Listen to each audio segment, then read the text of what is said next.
Welcome. In this video, I'm going to address one of the most pernicious areas of writing, and that is the use of grammar and the selection of vocabulary. Now, there are many grammatical rules in American English that are inviolable. However, many of these rules aren't so much rules as just accepted practices, and they've been foisted upon us by experts over decades and in some cases centuries. And there really is no real reason for these rules to be followed because we don't use the rules in common speech. I want to address a few of these in this video. Let's get started. I've titled this presentation, Grammar Errors That Aren't. Common grammatical constructions that may not be wrong.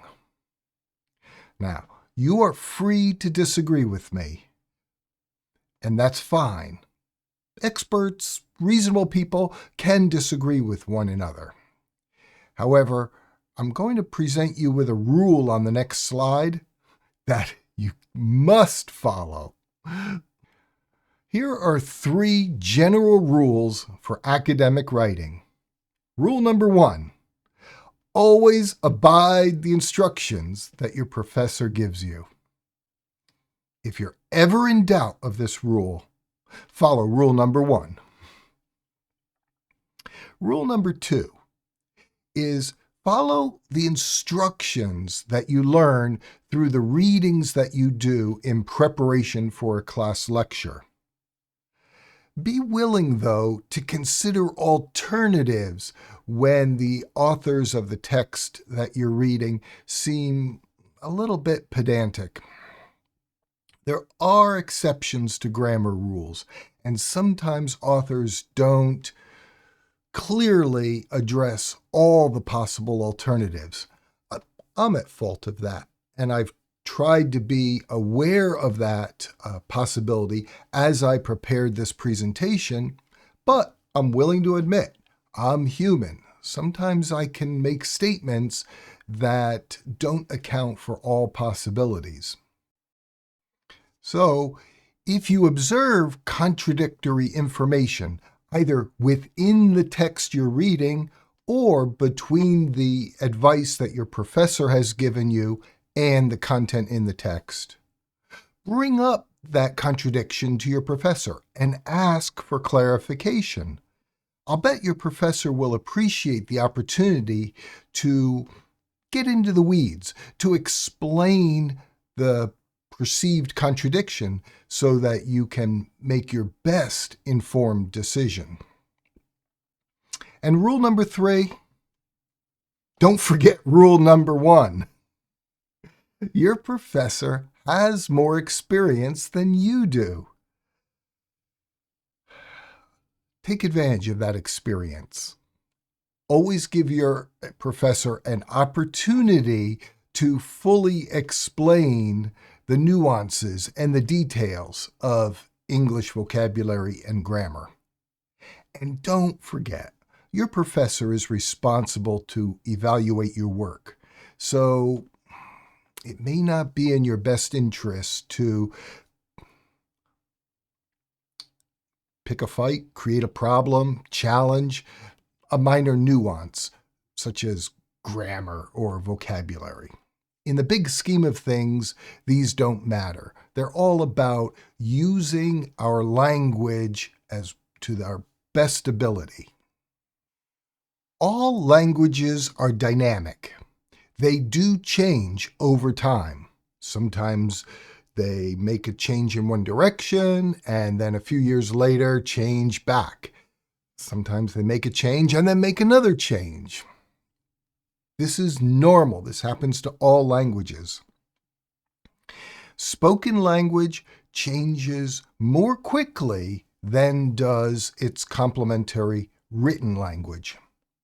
And I've offered you 3 references here that I think might present additional information that defends my claim.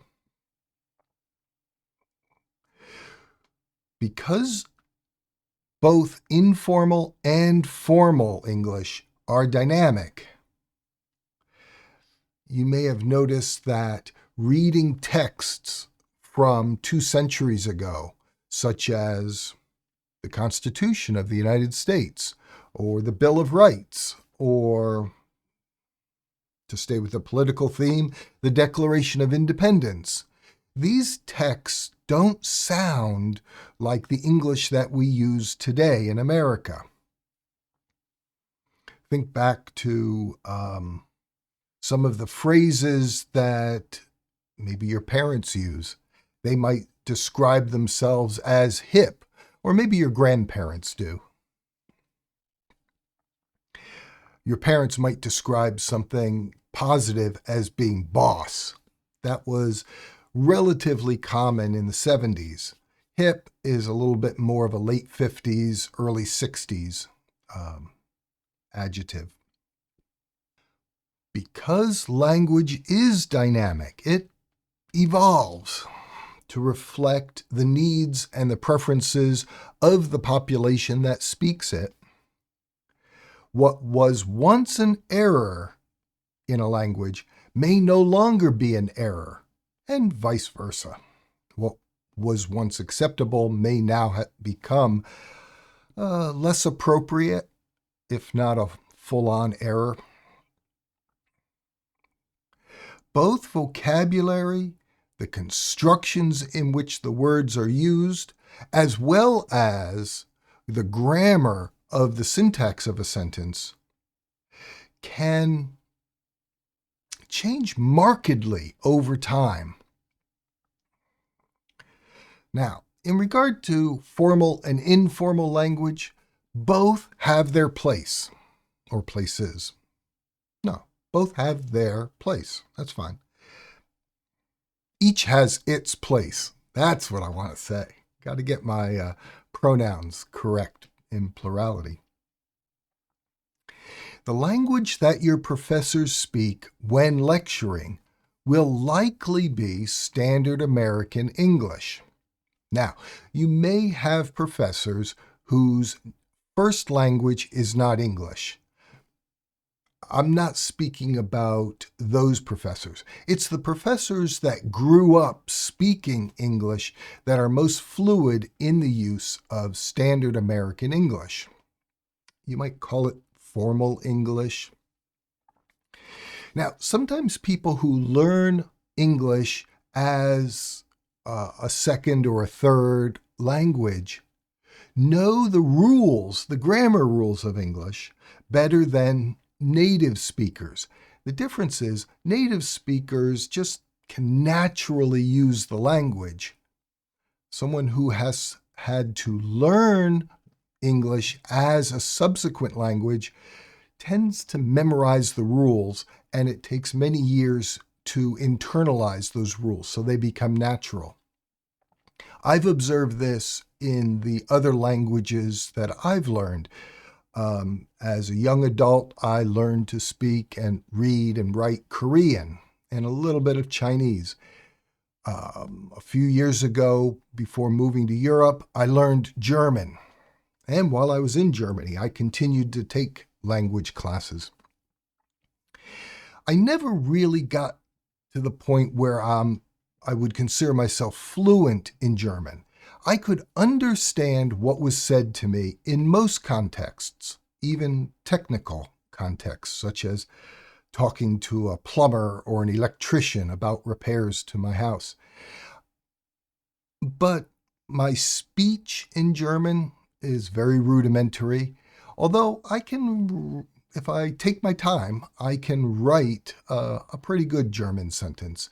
It's just I don't have the confidence to speak it in front of some native speaker. Anyway, in regard to English, standard American English, sometimes just referred to as formal English, is not the only version of English in the world. There's British English, African American Vernacular English. There are many versions of English. If you're attending an American university, you're probably going to focus on the use of standard American English in your academic papers and your oral presentations. Now, the language that you and I use when we're talking with family and friends is very likely not standard American English. When I'm speaking to my wife or to our daughters or to our friends, I am not as careful with my use of grammar as I would be if I were lecturing to a class of students, or as I try to be in my YouTube videos. But you may have noticed that I do slip up. I get the wrong verb or pronoun plurality when I'm in some of my videos. I make mistakes, just like all humans. That's okay. But when it comes to your academic work, take the extra time to try to make that work as perfect as you can. Academics often requires slowing down, thinking more carefully, more deeply than routine interactions with family and friends. And sadly, my experience has been often academics requires more care and consideration than does business communications. I wish that weren't true, but that's been my observation. Here are some examples of how English is a dynamic language. Now, all languages are dynamic. I mean, English is just one of those languages. The word literally. I was taught that that word means exactly, really, actually, almost factual. And that's often the primary definition in modern dictionaries. However, I frequently hear people use literally as a form of exaggeration or emphasis. And I too sometimes use that word for emphasis, as in, or exaggeration, as in, the piece of cake was literally as big as my head. Or, I will literally die of fright if I have to make an oral presentation. Okay, according to the principal definitions in the dictionary, that word is incorrectly used in those two sentences. But that's how we use the word in informal English. It's okay. And remember, a dictionary should not be considered a prescriptive text. It's a descriptive text. A dictionary describes how language is used, and if the more current the dictionary, the more in alignment the definitions will be with the current use of those words.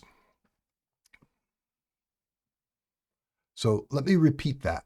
A dictionary is not a prescriptive document. It doesn't explain how a language should be or must be used. It describes how the words in a language are used. It describes the language. A dictionary is descriptive, not prescriptive. Okay, another problem or change I've observed in English is the use of combined punctuation marks, particularly at the end of a sentence, such as using multiple exclamation marks for extra emphasis. Now, a sentence would be, to my ears, would be really strange if it used both literally for emphasis and multiple exclamation marks. The use of the comma ellipsis Now, normally an ellipsis is 3 periods in a row, but more tightly spaced than they would normally be if just typed on a monospaced typewriter. This is a relatively recent addition to English grammar, and it's used to indicate something is about to follow, but I'm not sure what it is, or I'm not ready to tell you what it is yet. You might see it on in a TikTok message or sometimes a tweet, but so it's more common in social media than it is in any other medium. The other combined punctuation mark that, believe it or not, I fully embrace and I use it is the interrobang. It's the combination of a question mark and an exclamation mark in a single character. Now, because most people don't know how to create the Unicode character for the interrobang, they'll instead create the interrobang as either a question mark, exclamation mark, question mark, question, exclamation, question mark, or exclamation, question, exclamation mark. These are all acceptable. I frequently use the question mark, exclamation mark combination in an email message or a text message. I don't use it in my formal writing, but it is a fairly common punctuation, combined punctuation mark in my informal writing when I'm trying to emphasize that I have a question that's particularly important. If you want to pick a fight, ask someone who's over the age of 50 if it's acceptable to split an infinitive. Most older Americans were taught to never split an infinitive. However, I frequently split my infinitives, and I'm going to come right out and say it here for everyone to see. I think this is a dumb grammar rule. There really is no reason to not split an infinitive. That's a double negative. So, said another way, it's okay to split infinitives because that's how most Americans talk. And I'll bet it's the way most Americans write in email messages, even in business context. So, the word, it's just, yeah, we just do it. And it's not just in Star Trek, to boldly go. A grammar pedant would say it should be written to go boldly. It's to go is the infinitive. But, we all split our infinitives all the time. Another rule that I just think is downright dumb is the rule to never end a sentence in a preposition. Okay. I try not to end sentences in my academic work in a preposition, but I got no problem ending a sentence in a preposition in my conversation, even with my superiors, with students, my email messages, my text messages. It's the way most Americans speak, and it reflects. It has historical precedence. Going back a couple hundred of years at least, ending sentences in a preposition seemed to be no problem. I think, this is my hypothesis, that this became a rule because the word preposition can be broken out to mean preposition. that the preposition should precede the object to which it's aligned. But I think it's perfectly fine to say most people can easily determine which object the preposition goes with. There's really no reason to say would wish to evaluate with which object the preposition goes. Look, my attempt at humor here is only professors speak that way. And honestly, that's not the way most of us speak. Now, I've addressed passive voice in other videos, so I'm not going to get into the details of particularly what it is and why it's a potential problem. But there is a rule floating around in the ether, promulgated by pedant professors, that the passive voice is always wrong. One should always speak in the active voice. All right, here's my advice on that matter. If the agent, the actor in the sentence, is not important, it's perfectly fine to write in the passive voice and don't even identify the agent. If the object needs to be emphasized, it's okay. Put it at the front of the sentence, which kind of makes it the subject, and make a passive voice construction. The report was written. The pictures will be hung in wooden frames. If we don't care who wrote the report and we don't care who will hang the pictures, then go ahead. A passive voice construction is perfectly fine. And most current writing styles, such as the APA style, recognize that passive voice constructions are commonly used in American English and should be allowed in formal writing. Now, don't use a passive construction when the agent needs to be identified.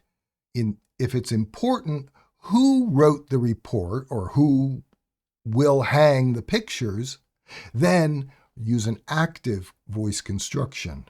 The committee wrote the report, or the custodian will hang the pictures in wooden frames. All right. The other potential downside, though, to passive constructions are that they can create unnecessary cognitive complexity. So here's an active construction. I love candy, which is a true statement. I do like candy. Versus the passive voice construction. Candy is loved by me. No reasonable person speaks like that. That's just weird English. Or the manager will hang the pictures versus the pictures will be hung by the manager. That one's a little less weird, but it's more words than the active voice alternative. The manager will hang the pictures. And probably the manager won't. The manager will assign the duty to the custodian, so it's really the custodian who's going to hang the pictures. Now, context is very important. In an academic paper, you might want to rely on and to observe the more traditional formal rules of English grammar and vocabulary choice. In a personal email message, go as informal as you think is appropriate for your relationship with the person to whom you're writing. Same goes for a text message, and in social media, often no holds are barred. You can kind of get away with whatever you want. But never forget rule number 1. I'm going to give you a minute. Do you remember what the rule is? I don't want to say your professor is always right. What I instead want to say is your professor has more experience than you do, and always abide your professor's preferences and instructions. Remember, that professor will grade your work, so it's in your best interest to follow the advice that your professor gives you. Now, I'm going to ask you to do just a little bit of work. Down in the commenting section below this video, tell us when you have erred in your use of English, particularly grammar, and were there any negative outcomes because of your error? If you have a question, go ahead, post it down there. Maybe another student will be able to answer it for you. If I see it first, I'll do my best to answer it. I'd like you to use the commenting section below this video as a means of creating a dialogue with other students. These YouTube videos don't have to be a one-way transmission from me to you. They can be a dialogue between us, and the conversation may involve other scholars. Let's use the commenting feature to its full advantage. I hope you found the information in this video to be helpful. English vocabulary and grammar are complex. Their grammar in particular can sometimes drive us nuts if we try to follow the rules rigorously. The rules are guidelines. They lead us to communicating effectively with one another. So let's keep them in perspective. But never forget rule number 1. Always follow the guidance from your professors. Until we meet again in a future video, I wish you the absolute best in all of your academic work, particularly your writing and speech. Bye for now. Mika, you're a good dog. Do you like sitting in the car? Yeah, Mommy will be here soon. And then we're going to the park. We're going to have a picnic lunch, and we're going to blow off some of that loose hair. Whew. Then we're going to come home and vacuum the car. Maybe you'll get a bath. You would like that, wouldn't you? Yeah, you're a good dog. I love you.